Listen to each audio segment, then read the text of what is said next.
Welcome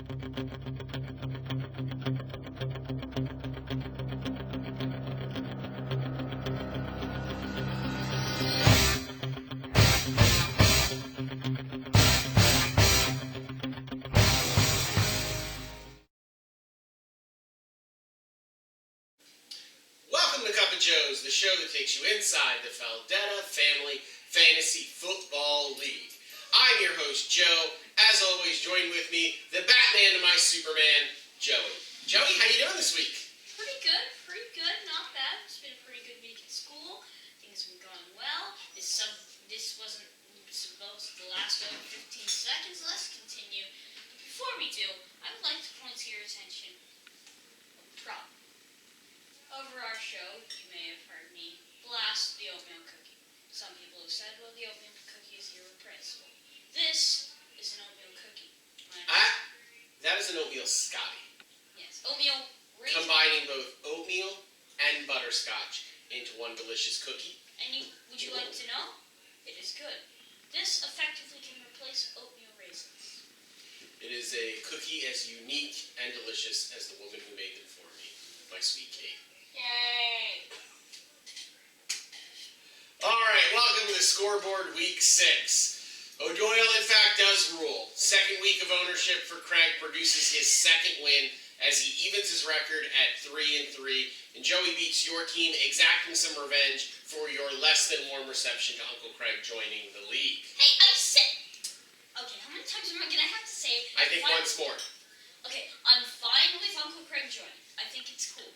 I'm just saying, I think that it was... I think when you say you're fine with something, it means you're not really enthused by it. Like, if you were like, hey, Joe, how do you feel about... Alright, I'm happy. Well, was that so much to say? Happy? I'm happy that he's back. But I feel like it could have been handled better. Nick's team was nowhere near as bad as, let's say, Lou's from a couple years ago, where he didn't... Why do you always gotta pick on Lou? What did Lou ever do to you?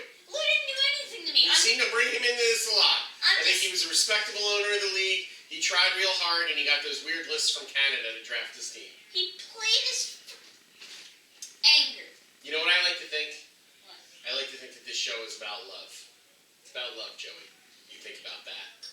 In our next matchup, we saw that Ken won the Battle of Louisiana, scoring 137 points this week, beating Hannah 137-24. Hannah didn't make it easy on him. She had a big week this week out of guys like Lamar Jackson and James Conner and Nick Chubb, but unfortunately it wasn't enough to overcome Ken's humongous week as he just got production up and down his lineup. He got 20 points out of Kyler Murray, another 20 points out of Johnson. He got double-digit points out of almost everyone. Really, the only position that really underperformed for Ken this week was his tight end. Put up the goose egg for him, but despite that, puts up 137 points, moves his record to 5-1, and has bragging rights in the household, at least for this week. I mean, Ken basically brought a gun to a knife fight. Like, I don't care how good your knife is, I don't care how much you sharpen it, I don't care what you have on it, he brought a gun. You're gonna die. Like, just stop. Seriously, is your father, seek help. That was rude. Seek help. That was rude. There's nothing to be ashamed of. I made one analogy that got slightly dark, and now you're casting me out. Okay. Anyway, Judy also moves her record to 5-1, rebounding from her one loss of the year to Ken last week. Scores over 100 points this week. Beats Uncle Tom's Punisher team. He falls to 1-5. Season going south quickly for Uncle Tom. Judy's team, nice week, scores over 100 points. Nothing really amazing about her week. Her lineup kind of did what a lineup you want to do consistently. She got 20 points out of her quarterback and really 10 points out of all the other positions on her team. Gives her over 100 points. It's enough to win this week. In really kind of a shocking turnout, two teams that we really believe a lot in.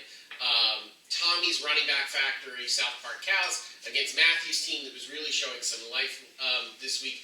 And both of them really underperformed this week. Matthew only scores 69 points this week. He loses, drops to 2-4 on the season. Tommy really only puts 87 points up. It wasn't a point total that was going to meet many people in the league this week, but he got a favorable matchup. Sometimes you get those favorable matchups. It enables him to move to 3-3 on the season. He evens up his record, and hopefully he can build from there. In our last matchup, as you can see Joey enjoying my delicious loser cookies, our household once again smells delicious with the warm scent of fresh baked cookies. As even though it says on here, our scoreboard, that Katie's Killer Kittens lost, they in fact did win. We have those scores reversed. He's not part of the order. Yes, He's made we a lot have of mistakes. got those things reversed. So Katie moves to 2-4 on the season. She scores 104 points this week, beating my Pawnee Drunken Savages, who fall to 3-3, only scoring 87 points, with Evan Ingram out and Joe, I'm blanking on the name, the wide receiver for Green Bay. Human. He's a human. He's a human. Probably. His name is also Devontae Adams. With Devontae Adams and Evan Ingram both out this week, my team couldn't overcome that. Only puts up 87 points. I dropped to 3-3, but in defeat, I get these delicious cookies. And what's really good? The delicious taste of defeat. Important valuable lesson for all of you out there. Go ahead and lose, kids. You get cookies. Moving to our standings for the week. With Ken's win, he is in first place with a points lead over Judy's reigning men. He reigns supreme in the East. Judy has a tie for first place as well at 5-1. With your loss this week to Uncle Craig, you drop into third place at 4-2. With Matthew's loss and Katie's win, they both are 2-4 and are at respectively 4th and 5th in the Eastern Division. In the Western Division, despite my loss this week at 3-3, I still do maintain a points lead over Tommy's South Park Cows at 3-3 and O'Doyle's Rule at 3-3. With her loss, Hannah drops into 4th place, and with Tom's loss, he remains in the cellar.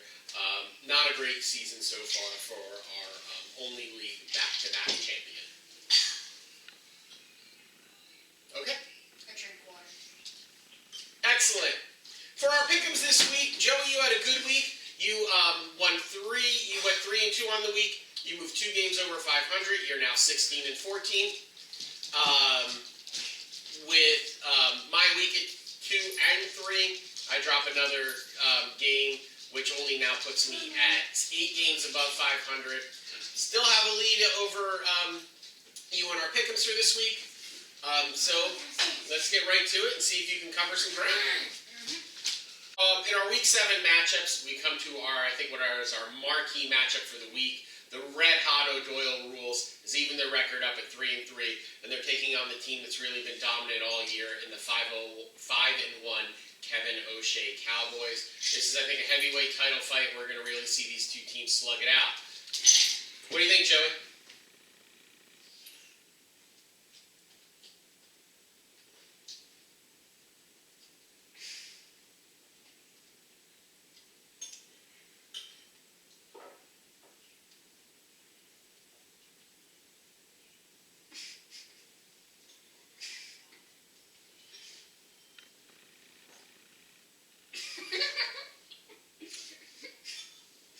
Right, whatever that was. I'm gonna pick Ken in this matchup. Although I think these are really two really good teams going in the right direction. Ken's been dominant all year. Right now he's favored to win by about 5 points, and that's also not taking into account actually that his tight end is currently scheduled for 0 points. So I think that once Ken swaps out the tight end position, that'll give him an even bigger lead. He's starting Kyler Murray. If there's one thing that we've seen from the Giants defense this year is it's producing really big numbers for whatever quarterback's facing them. Murray's facing the Giants this week. I think it's going to be a big week for them, and that should carry Ken to victory this week.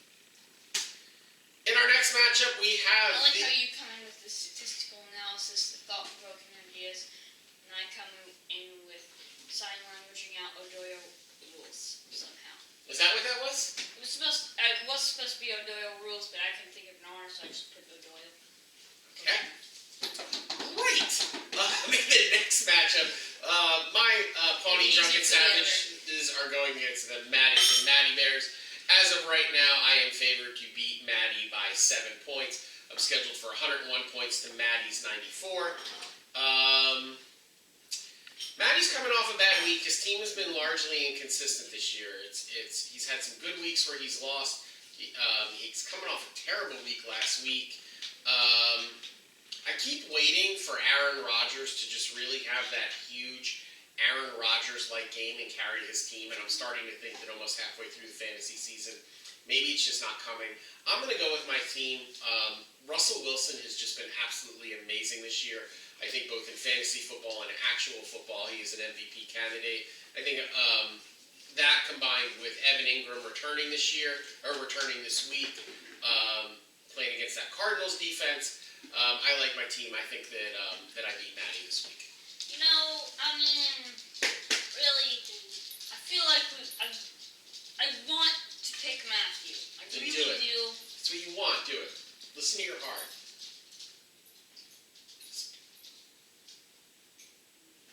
Gonna make this really awkward. We're already there. Listen to your heart. Anyways, There's nothing else you can do.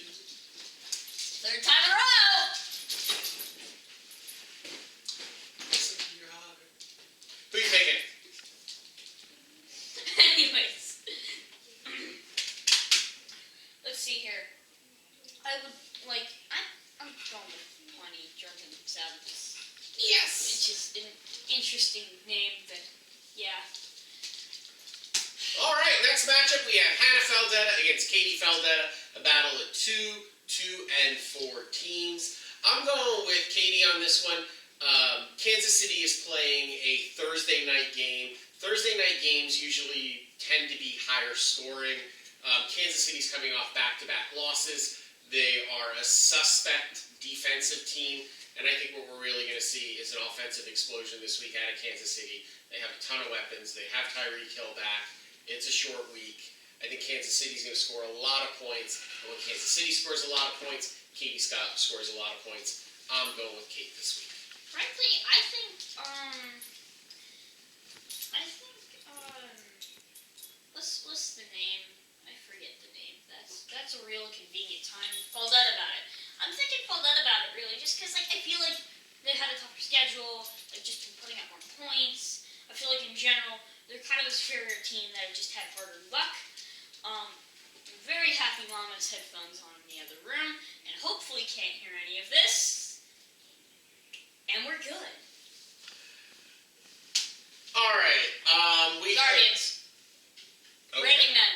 Whatever you want to call them. Was this a debate? I'm sorry. Was this a debate?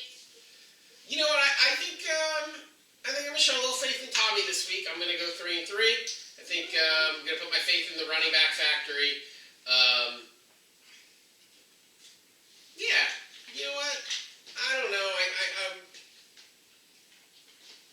I know right now it looks like it's going to be a toss-up kind of game. I'm going with Tommy. I think he wins. I'll take the other side of it. Our final matchup, Joey, is your team at 4-2 against the Punishers at 105 or 1-5. I know it's kind of your MO to pick against yourself, but are you going to pick against yourself against a team that is 1-5 on the season?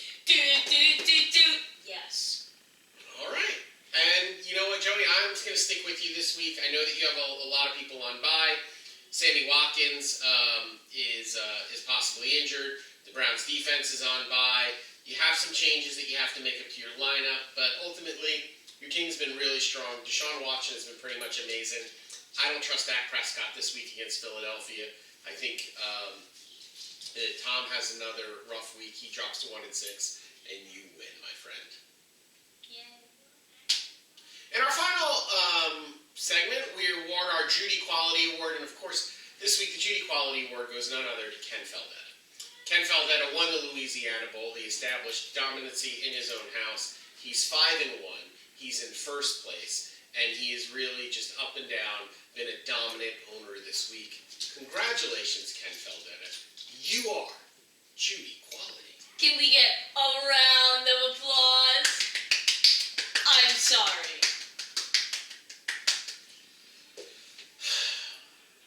On a side note, as as we award the Judy Quality Award, on behalf of Joey and myself, Judy, we would like to wish you a very happy birthday this week. We hope you had a great day. On behalf of the Joes, Judy, happy birthday. Speedy. And with that, we come to the end of our show. For Joey, I'm Joe. Thank you very much, everyone. We're sorry. We'll try harder next week.